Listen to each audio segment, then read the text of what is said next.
Hello friends, welcome to my online vastu classes and aura workshop. दोस्तों, आप सबका स्वागत है हमारे online vastu classes and aura workshop में। फ्रेंड्स, इस जो ये हमारी ऑनलाइन क्लासेस है उसके अंदर हम वास्तु के बारे में और ओरा स्कैनर के यूज के बारे में हम ऑनलाइन वास्तु क्लासेस लेते हैं। इस क्लासेस में अगर आपको जुड़ना है तो हमारे इस व्हाट्सएप नंबर पे आप रजिस्ट्रेशन करवा सकते हो। इसके अंदर हम आपको वास्तु संबंधित ऐसी ऐसी बातें की जानकारियां देंगे। वास्तु में ये ओरा स्कैनर को वास्तु के अंदर किस तरह इनबिल्ट करके स्कैनर के हम कितना फायदा ले सकते हैं, कौन सी ऐसी ऊर्जा जो हम वास्तु के अंदर हम नहीं देख पाते हमारी आंखों से या हम समझ नहीं पाते, तो स्कैनर के माध्यम से वो वास्तु की कोई भी ऐसी नेगेटिव वाइब्रेशन और नकारात्मक ऊर्जा वो हम स्कैनर के माध्यम से प्राप्त कर सकते हैं। और ये जो स्कैनर का जो यूज है ना, वो साइंटिफिक यूज है। वास्तु के अंदर जो साइंटिफिक ऊर्जा है, जो जियोपैथिक स्ट्रेस है, -IR है, -UV है, उस स्कैनर की बदौलत हम उस वास्तु के अंदर वो सब चीज हम देख सकते हैं, प्राप्त कर सकते हैं, उसकी रेमेडी कर सकते हैं। फ्रेंड्स, अब हम हमारा आज का विषय की तरफ आगे हम बढ़ते हैं। आपने वास्तु की जो मेरी क्लासेस जो चल रही है, इसलिए पिछले जो टॉपिक्स थे उस टॉपिक्स के अंदर हमने देवी देवताओं के बारे में थोड़ा वीडियो देखा, समझा और जाना। मैं आशा करता हूं आपको वो सब देवी देवताओं की जो ऊर्जा क्षेत्र है और ऊर्जा है उनकी महिमा और उनके मंत्र के बारे में बहुत कुछ ज्ञान प्राप्त हो गया होगा। अब हमारा जो अभी का जो विषय है वो विषय उसी ऊर्जा पे आधारित है। आज हम लेंगे उत्तर दिशा की तरफ जो क्षेत्र है, सोम, भल्लाट और मुख्य, ये जो 3 वास्तु के ऊर्जा क्षेत्र है उसके महिमा के बारे में आज हम आपको बताएंगे। अब ये आप देख रहे होंगे कि हमारा पूरा एक वास्तु मंडल की एक पूरी पिक है और उसके अंदर वास्तु पुरुष का पूरा एक वास्तु मंडल रचित पूरा एक बताया हुआ है। अब इसके अंदर हमने जो पिछले वीडियो में टॉपिक में जो पूर्व दिशा की तरफ के देवी देवताओं के स्थान के बारे में आपको बताया था, फिर हमने दूसरे वीडियो के अंदर ये जो उत्तर दिशा में जो हमारे स्थान है उनके बारे में बताया था। अब आज हम उत्तर दिशा की तरफ ही बात करेंगे, उसी दिव्य ऊर्जा के बारे में बात करेंगे, उसी क्षेत्र के बारे में बात करेंगे।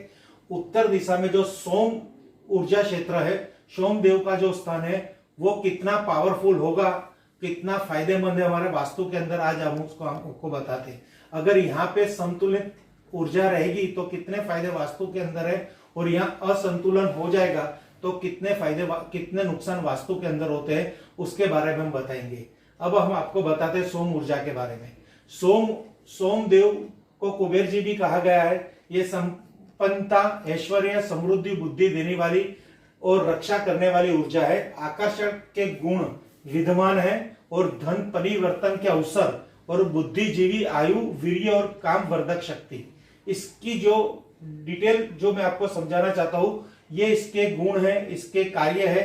अब उसको मैं आपको डिटेल में समझाता हूं कि सोमदेव वास्तु के अंदर वो शक्ति क्षेत्र है, वो क्या काम करता है। अब अगर इधर संतुलन होगा, इधर वास्तु के अंदर मुख्य द्वार होना जरूरी है। अगर आपके वास्तु के अंदर यहाँ पे कोई भी तरह का, यहाँ किचन भी नहीं होना चाहिए, शौचालय भी नहीं होना चाहिए, या फिर यहाँ सीढ़ी भी नहीं होनी चाहिए, यहाँ स्टोर रूम भी नहीं होना चाहिए, या यहाँ पे कोई भी ऐसा गंदा पानी का ऐसा वो कहते हैं ड्रेनेज भी नहीं होनी चाहिए, या ये कटा हुआ भी नहीं होना चाहिए। ये वास्तु में संतुलन कारक ऊर्जा प्राप्त करने का ये जरिया है। अगर यहाँ पे असंतुलित होता है, यानी इस क्षेत्र के अंदर कुछ भी ऐसा वास्तु विरुद्ध एंटी एक्टिविटी हो जाती है, एंटी कलर हो जाता है, या एंटी कुछ ऐसी चीज रखते हैं जो वास्तु के अधीन नहीं है, वास्तु के नियम पे अधीन नहीं हो और एकदम उल्टा है, तो उससे भी बहुत परेशानी आती है। अब सोमदेव को हमने कुबेर जी भी इस देव को कहा गया है। कुबेर देव जी है, वो देवी देवताओं के कोषा भंडार के अधिपति देव है, वो उनकी रक्षा करते हैं। उनकी जो धन समृद्धि की रक्षा कुबेर भगवान करते हैं। इसी तरह ये क्षेत्र अगर हमारे वास्तु के अंदर संतुलित होगा और वास्तु के हिसाब से बना होगा, तो यहाँ पे जो हमें धन समृद्धि का जो खजाना है उसकी रक्षा होगी, वो खजाना हमें प्राप्त होगा। यहाँ से हम ऐश्वर्य प्राप्त कर सकेंगे, धन समृद्धि प्राप्त कर सकेंगे और जीवन में नए नए अवसर हमें मिलेंगे, जिससे हम हमारा पैसा बना सके। कई बार ऐसा होता है कि जीवन के अंदर हमारे पास कोई अवसर नहीं आते, तो वास्तु के अंदर हम कहीं पे भी जाते हैं तो कई बार ऐसा सुना होता है वास्तु के अंदर कि भाई हमारे घर के अंदर पैसा ही नहीं आ रहा, हमें कोई ऐसा संजोग ही उत्पन्न नहीं हो रहा जिससे हमें पैसा आए।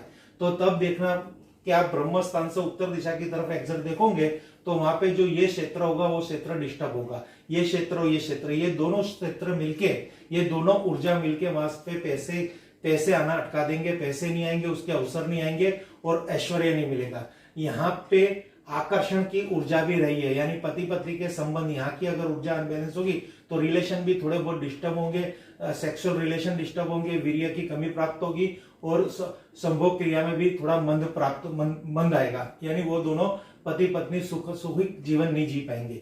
ये जो क्षेत्र है ये स्त्रियों का क्षेत्र है। यहाँ पे स्त्रियां अगर ये क्षेत्र में भी अगर आपको अगर कोई डिस्टर्बेंस आता है, एक्टिविटी आती है ये क्षेत्र के अंदर, तो स्त्रियां यहाँ पे बीमार रहती है, ये भी यहाँ देखा गया है। यानी ये सब जो इसकी और डिटेलिंग है जो मैं आने वाले हमारे जो है उसके अंदर दिशाओं के अंदर मैं आपको समझाऊंगा।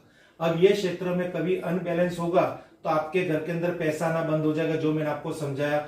कोई भी आपको नए नए अवसर प्रदान नहीं होंगे जिससे धन समृद्धि घर में आए, ऐश्वर्य घर में आए, घर में शांति रहे, निरोगी जीवन रहे। यानी ये बहुत ही महत्वपूर्ण क्षेत्र है। इसकी खास आपको केयर लेनी है। यहाँ कोई एंटी एक्टिविटी नहीं होनी चाहिए, कोई नेगेटिव नकारात्मक ऊर्जा यहाँ पे डेवलप नहीं होनी चाहिए। ये वास्तु के अंदर आपको बहुत ध्यान देना है किसी भी कंसल्टेंसी के माध्यम में। अब हम इससे सोम से हम आगे जाएंगे तो भल्लाट ऊर्जा क्षेत्र है। भल्लाट ऊर्जा क्षेत्र का क्या फायदा है? भल्लाट ये बहुत ही महत्व का क्षेत्र है। इस क्षेत्र की क्या महत्वता है जो मैं आपको बताता हूं।